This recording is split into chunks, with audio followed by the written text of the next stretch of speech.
What is the one thing that you should know about non-competes? My name is Sam Bryant, and I'm an attorney that helps build and protect Florida businesses.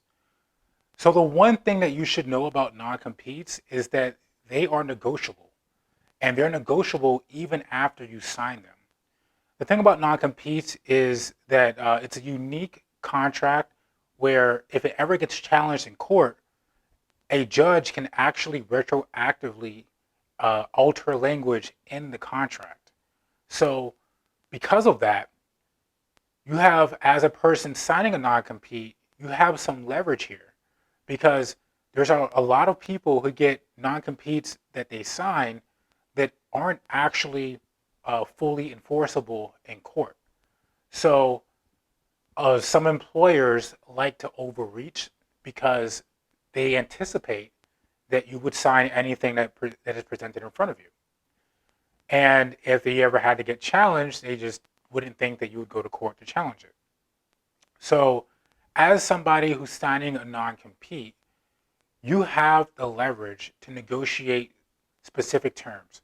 So, for example, you can negotiate the geographic limitations of the non compete.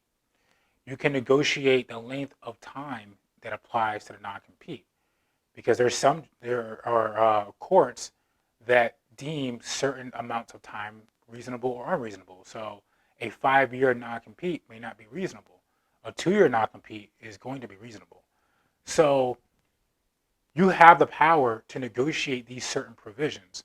And whether you're just about to sign it or you've already signed it and now you're leaving your company, you have this ability to go back to the other side and try to negotiate these terms in a more favorable light to you. The most powerful thing that you can do is you can use an attorney that is experienced with non-competes, and they can actually identify the provisions that probably wouldn't hold up in court. And if you have that knowledge, then you have a lot more leverage to go back with because you would understand that if you, even if you sign this non-compete and you go to court, or if you sign a non-compete and you get sued in court, you may have a good chance of winning. So it would incentivize the other side to avoid all of those issues and help come to the table and negotiate a better term for you. So again, the one thing that you should know about non-competes is that they are negotiable, and they are negotiable whether you've just signed it or you signed it and you're getting ready to start your own business or you're getting ready to start some activity that would that could be prevented under your non-compete. So I hope you found that video helpful.